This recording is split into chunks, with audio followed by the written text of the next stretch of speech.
새벽기도의 자리에 나오신 여러분들을 주님의 이름으로 환영합니다. 하나님께서는 두세 사람이 내 이름으로 모인 곳에 나도 그들 중에 있겠다고 약속하셨습니다. 이 약속을 붙잡고 샘물의 기도를 올려드립시다.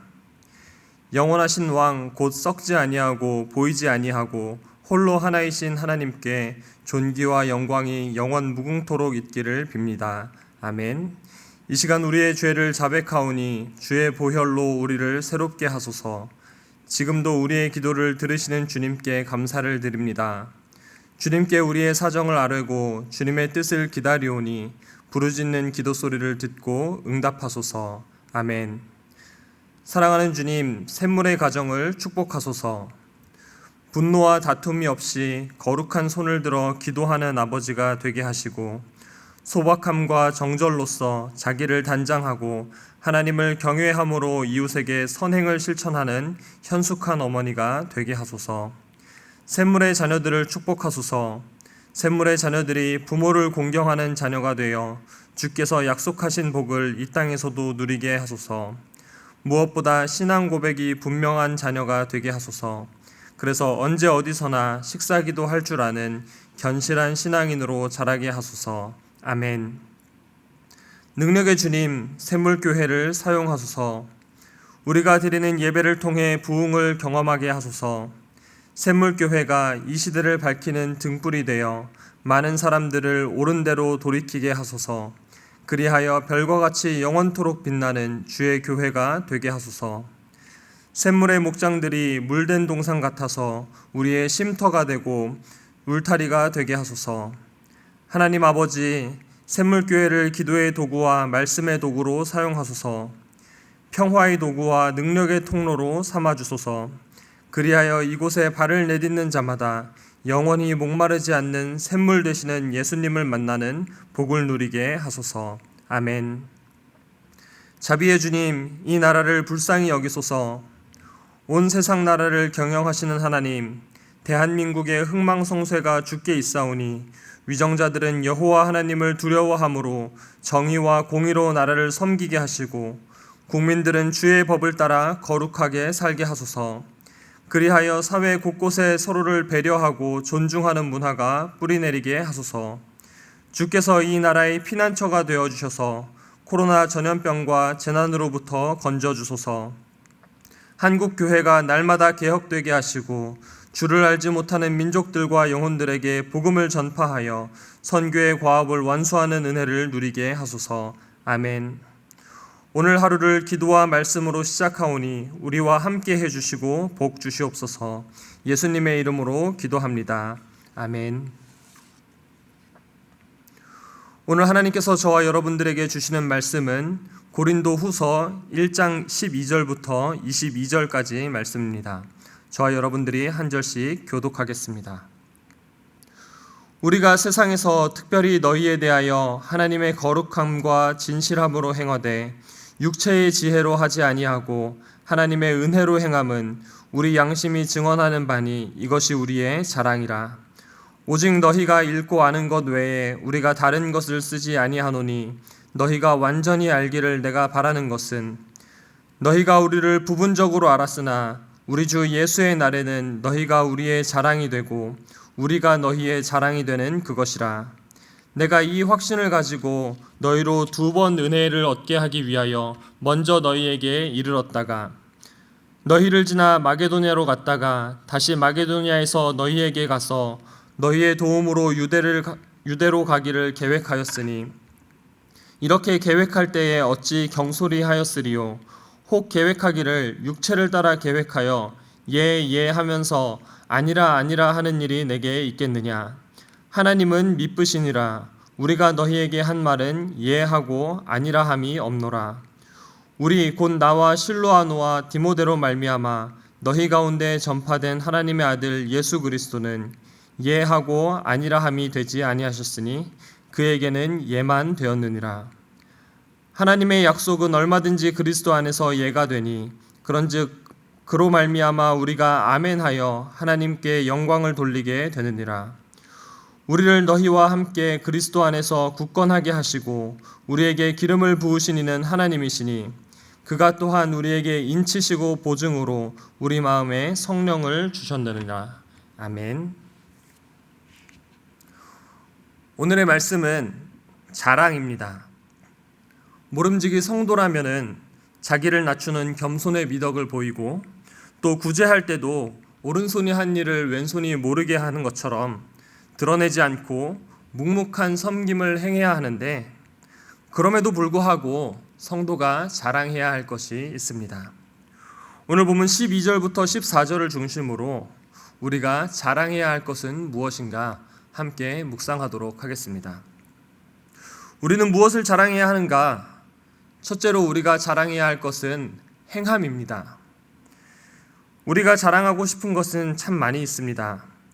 우리 자녀들이 얼마나 똑똑한지도 자랑해야 되고, 또 새로운 차를 구입하거나 새 집으로 이사를 갔을 때도 자랑을 하고 싶습니다. 내가 가진 지위와 내가 가진 재물을 자랑하고 싶은 마음도 있습니다. 또 내가 얼마나 똑똑한지 내가 가진 지식을 자랑하고 싶을 때도 있습니다. 그러나 성도로서 우리가 자랑해야 할 것은 바로 행실입니다. 12절을 보겠습니다. 우리가 세상에서 특별히 너희에 대하여 하나님의 거룩함과 진실함으로 행하되 육체의 지혜로 하지 아니하고 하나님의 은혜로 행함은 우리 양심이 증언하는 바니 이것이 우리의 자랑이라. 사실 이 말씀은 사도 바울이 고린도 교회에게 변명을 하는 것입니다. 사도 바울이 고린도 교회로부터 오해를 받았습니다. 바울의 고린도 방문 계획이 틀어지면서 고린도 교회의 교인들은 바울을 향해서 쉽게 말을 바꾸는 사람, 육체를 따라 계획하는 사람이라는 오해를 하게 됩니다. 이때 바울이 고린도 교회 성도들에게 호소하는 내용이, 성도 여러분, 저는 여러분을 대함에 있어서 하나님의 거룩함과 진실함으로 행했습니다. 이렇게 이야기를 하는 것입니다. 바울은 성도들에게 호소했지만 마땅히 자랑할 만한 것 같습니다. 오직 믿음으로 구원을 받는다고 이야기하지만 참된 믿음은 반드시 행함을 수반합니다.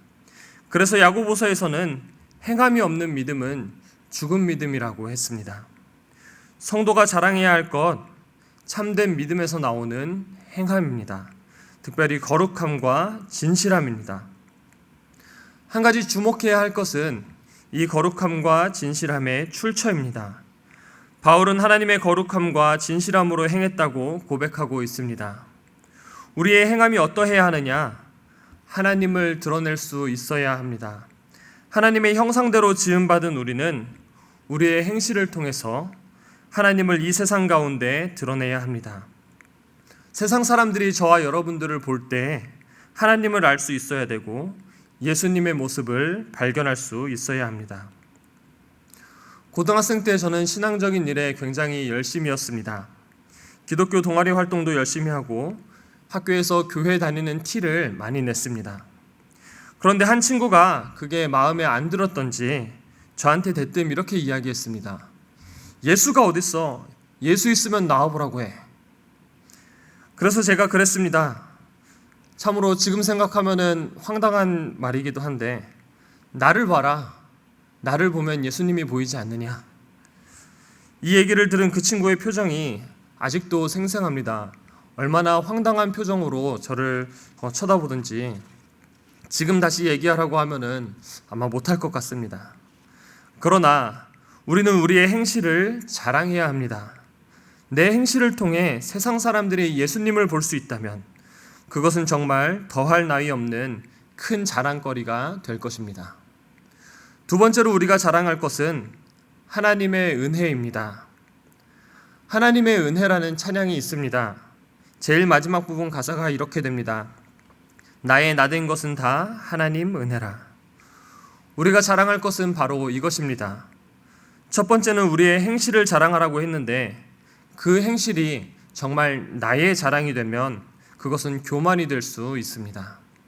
다시 한번 12절을 보겠습니다.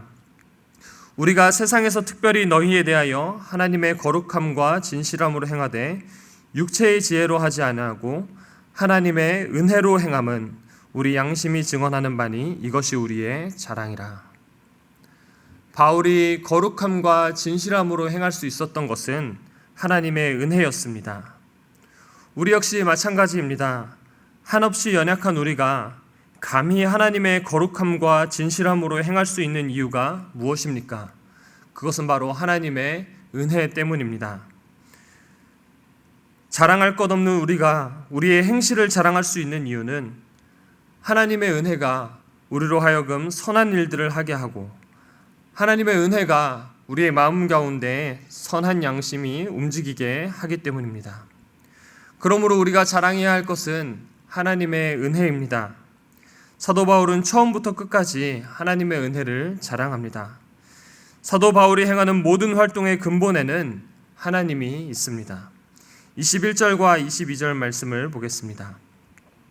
우리를 너희와 함께 그리스도 안에서 굳건하게 하시고 우리에게 기름을 부으신 이는 하나님이시니 그가 또한 우리에게 인치시고 보증으로 우리 마음에 성령을 주셨느니라. 사실 성도의 삶이 그렇습니다. 하나님의 은혜로 살아가는 삶입니다. 그래서 우리의 삶의 모든 것은 하나님의 은혜라고 고백할 수 있습니다. 어떤 자랑거리가 생겨도 사실 곰곰이 생각해 보면 그것은 하나님의 은혜입니다. 내가 한 것 같아도, 내가 잘나서 내가 성취한 것 같아도 하나님의 은혜 가운데 우리는 이렇게 고백합니다. 주께서 하셨습니다.